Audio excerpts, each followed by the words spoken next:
네, 313페이지 수질 오염 현상부터 이어서 하도록 하겠습니다.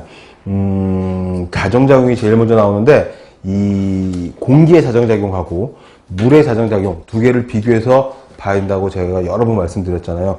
비슷한 내용들이 많아요. 그러니까 침전, 침강작용은 같습니다. 공기나 물이나. 그 다음에 확산도 같은 내용이에요. 확산도 침전이나 침강이나 확산이나처럼 물의 자정작용과 공기의 자정작용에서 공통적인 부분인데 거기 물리적 작용의 세 번째 나와 있는 여과 부분, 여과. 이 여과 부분이 물의 자정작용에만 있는 특징적인 내용이어서 요거를 섞어가지고 다음 보기 중 공기의 자정작용이 아닌 것은 이런 식으로 문제가 나옵니다. 여과는 이 물벼룩 또는 수중 생물들이 여과를 통해서 지들이 이제 물을 먹었다가 뱉어내는 과정에 대해서 물을 깨끗하게 만드는 여과작용을 할 수 있다는 거죠. 이것과 공기의 자정작용 중에 들어있는 녹색 식물의 광합성 작용에 의한 CO2와 O2의 교환작용을 절대 헷갈리시면 안 됩니다. 교환은 공기, 여과는 물의 자정작용에만 들어있는 겁니다. 교환작용은 CO2와 O2의 광합성을 통한 교환작용을 말하는 거고 이건 공기의 자정작용에만 들어있는 특징적인 거고 여과는 물의 자정작용에만 들어있는 특징적인 거여서 요거를 잘 구분하시면 큰 문제가 없을 겁니다. 내용은 뭐 어렵지가 않으니까 헷갈리지 않나 그것만 잘 체크하시면 됩니다. 희석, 확산, 혼합, 침전 다 비슷하죠. 공기도 혼합, 희석, 확산, 침전 다 마찬가지인데 여과만 다르고요. 화학적 작용의 흡착, 중화, 산화 이런 것들. 산화는 공기의 자정작용에도 있었죠. 오존이라든지 H2O2, 산소에 의한 산화작용이 있었으니까. 흡착, 중화는 화학적인 작용 들어가는 물의 자정작용이고요. 그 다음에 미생물 등에 의한 생물학적 작용 이런 것들도 들어간다 이렇게 되어 있는데 일반적으로 물의 자정작용에는 이런 것들 물리적, 화학적, 생물학적 작용이 있다 정리하시면 되겠습니다. 그리고 314페이지에 가서 보시면 핵심 박스 안에 위풀이라고 하는 이거 위풀이라고 있습니다.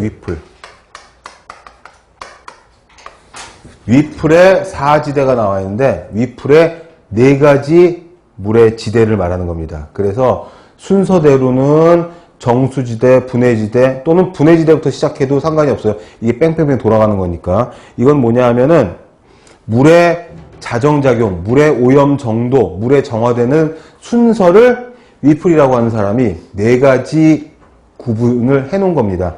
분해지대부터 시작하는 책들이 많이 있어요. 자, 분해지대 보시면은 유기물의 양이 조금씩 늘어나는 거예요. 그래가지고 용존산소가 조금씩 감소해요. DO가 감소하는 걸로 지금 부동화가 표시가 되어 있지 않습니까?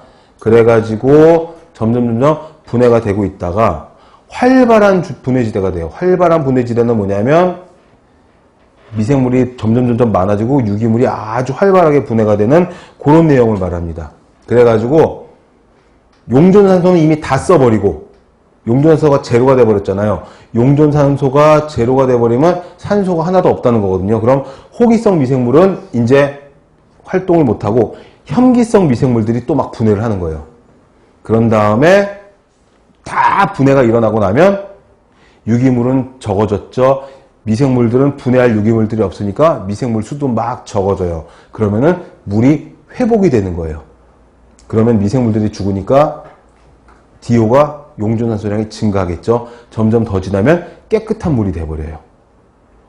그래서 깨끗한 물로 있다가 유기물질이 혼입이 되면 또 호기성 미생물들 때문에 DO가 점점 감소하면서 막 분해가 일어나고 용존산소를 다 쓰고 나면 DO가 제로가 돼버리고 나면 혐기성 미생물들이 막 또 분해하면서 아주 가장 더러운 물이 되겠죠. 그랬다가 다 분해가 되고 나서는 이제 먹을 게 없으니까 먹을 게 없으면 미생물들 점점 줄어들겠죠. 그럼 DO가 점점 증가하는 회복지대가 되고 그 다음에 정수지대가 됩니다. 자, 회복지대에서의 설명 중에 윤축류라고 있죠.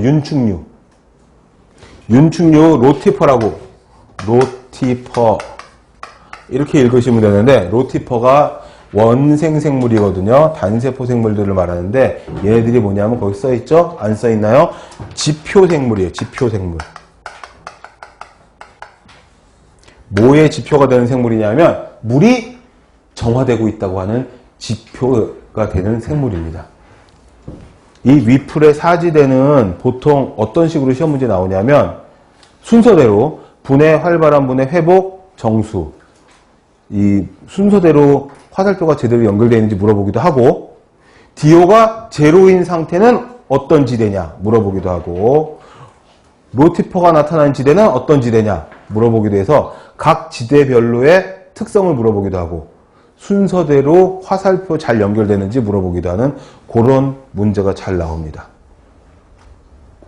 어렵지 않은 부분이고 순서대로만 체크하시면 되고, 우리가 늘 보던 그런 것들이 아니어서 낯설어서 그런데 실제로 내용은 어렵지 않은 내용들입니다. 그 다음에 그 밑에 또 박스가 또 있죠. 세균, 원생동물, 고등동물 뭐 이런 식으로 되어 있는데, 요거는 오염된 상류로부터 자연자랑이 끝날 때까지 되어 있는데, 거기 로티퍼가 고등동물로 되어 있는데 고등동물이라기보다는 얘들 원생동물